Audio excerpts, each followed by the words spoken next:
মাত্ৰ 10 টকাত বনাই লওক জন্মৰ চাৰ্টিফিকেট। আপোনাৰ হাতত থকা মোবাইলৰ জৰিয়তে বনাব পাৰিব চাৰ্টিফিকেট। অতি সহজে বনাব পাৰিব এই জন্মৰ চাৰ্টিফিকেট।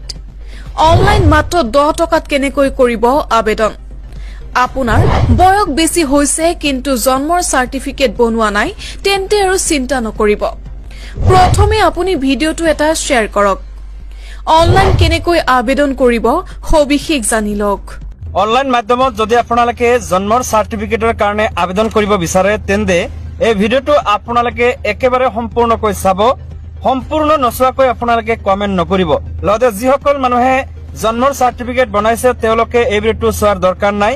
আপোনালোকে ভালকৈ চালেহে বুজি পাব কেনেকৈ আপোনালোকে আবেদন কৰিব পাৰে। আপোনাৰ মোবাইল নাইবা ল্যাপটপ নাইবা ডেস্কটপ যদি আছে হেতুত আপোনালোকে গুগল ক্ৰোম ব্ৰাউজাৰ বা যিকোনো ব্ৰাউজাৰ আপোনালোকে ওপেন কৰিব আৰু ইয়াতে আপোনালোকে সিম্পলি সাৰ্চ কৰিব সেৱা সেতু। দেখিবলৈ পাইছে সেৱা সেতু আৰু এইটো আপোনালোকে এইটো যেটো ওয়েবসাইট আছে দেখিবলৈ পাইছে ইয়াতে আহিছে সেৱা সেতু। ইয়াতে আপোনালোকে সিম্পলি ক্লিক কৰি দিব। ইয়াতে ক্লিক কৰাৰ পাছত দেখিবলৈ পাইছে এনেকুৱা ধৰণৰ এটা ইন্টাৰফেস আপোনালোকৰ সন্মুখত আহিব আৰু ইয়াতে আপোনালোকে বনাব পাৰিব আপোনাৰ জন্মৰ সাৰ্টিফিকেট। এইটো আপোনালোকে কাটি দিব। দিয়াৰ পিছত দেখিবলৈ পাইছে ইয়াতে অপশন যেটো আছে ইয়াতে দেখিবলৈ পাইছে ওয়েলকাম টু সেৱা সেতু আৰু ইয়াতে আপোনালোকে সাৰ্চ কৰিব লাগিব কি সাৰ্টিফিকেট আপোনালোকে বনাব বিচাৰে।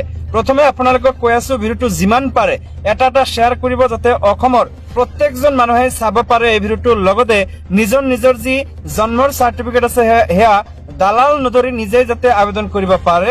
ইয়াতে আপোনালোকে সাৰ্চ কৰিব বাৰ্থ BIRTH বাৰ্থ দেখিবলৈ পাইছে। বাৰ্থ যেতিয়া আপোনালোকে সাৰ্চ কৰিব দেখিবলৈ পাইছে permission for delayed birth registration এইটো আপোনালোকে কৰিব লাগিব। আৰু যদি আপোনালোকে নতুনকৈ মানে এক সপ্তাহৰ ভিতৰত জন্মগ্ৰহণ কৰিছে তেওঁলোকৰ বাৰ্থ ৰেজিষ্ট্ৰেচন যেটো আছে সেইটো কৰিলে হ'ব। তো ইয়াতে আপোনালোকে সিম্পলি ক্লিক কৰি দিব। ক্লিক কৰাৰ পাছত দেখিবলৈ পাইছে এনেকুৱা ধৰণৰ এটা ইন্টাৰফেস আপোনালোকৰ সন্মুখত আহিব।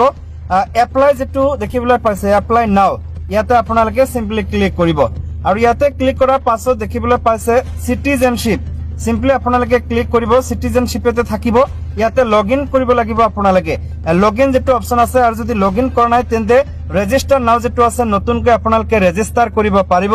প্ৰথমে কৈছো ভিডিঅটো যিমান পাৰে এটা শ্বেয়াৰ কৰিব। লগইন অপশনত ক্লিক কৰাৰ পাছত দেখিবলৈ পাইছে এনেকুৱা ধৰণৰ এটা অপশন আহিব আপোনালোকৰ সন্মুখত। দেখিবলৈ পাইছে ইয়াতে ইউজাৰ নেম পাছৱৰ্ড নাইবা মোবাইল নম্বৰ যেটো আছে হেতু দি আপোনালোকে লগইন কৰিব পাৰে। মই মোৰ যেটো মোবাইল নম্বৰ পাছৱৰ্ড আছে হেতু দি আপোনালোকক দেখিবলৈ পাইছে মোবাইল নম্বৰটো মই দি দিছো। ইয়াতে আপোনালোকে ক্লিক কৰিব আই কনসেন্ট টু মেৰি পেছন সাইন আপ যেটো অপশন